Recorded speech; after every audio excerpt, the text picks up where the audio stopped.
What is going on? This is AlTone, and this is the Radiolink D460. This is an awesome flying wing. I had the opportunity to take it out and fly it today, and I just want to tell you a little bit about it and share some of my flights with this awesome plane with you today. So, first of all, it was sent out to me for me to try out, by the way, so I want to make sure I made that clear. Now, the plane, there's a possibility it could come with two different controllers. This one is the T8S BT controller, and this one is a really nice game style controller.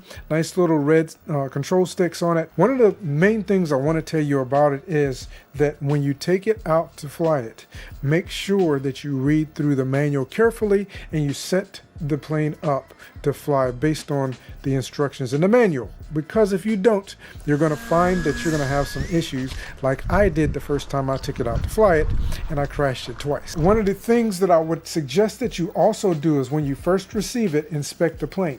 Make sure that your winglets are actually firm and installed well. Don't tug on them too much. Just make sure that they're well installed, and make sure that all of your control surfaces, you have actually 3 hinges in here. Make sure your hinges are actually in and glued in properly before you go out. You do have some plastic edges on the back end of your control surfaces, so that helps keep them nice and steady and rigid. And then you can see your servos here mounted at the bottom with your servo rods, and everything is adjustable. And the thing that I love about this is it also has these nice little plastic pieces to protect your servos. So because you're going to be belly landing this plane, so they're there to make sure your servos don't get snagged when it makes contact with the ground. You have holes under the bottom so that you can launch the plane. And the only 2 things that you're going to need to do in order to get this guy ready to fly is you're going to use the included rubber band to put on one of the props. In your stabilizer, you're going to have to put that on, but it just has magnets and a little bit of surface tension holding it in place, and you don't have to worry, it's not going anywhere. The same thing with your canopy or your fuselage top here.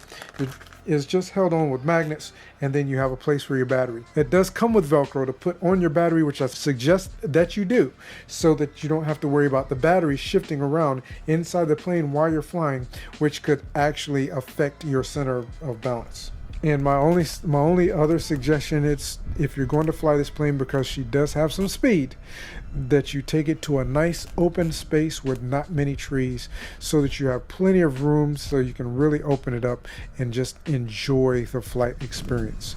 I think it's awesome. Great plane to fly, and I've enjoyed it thoroughly. So thank you so much for coming by and checking this out with me. I really appreciate it. I hope that this has helped you in some way. Have an absolutely fantastic day, and I look forward to seeing you again in a future video.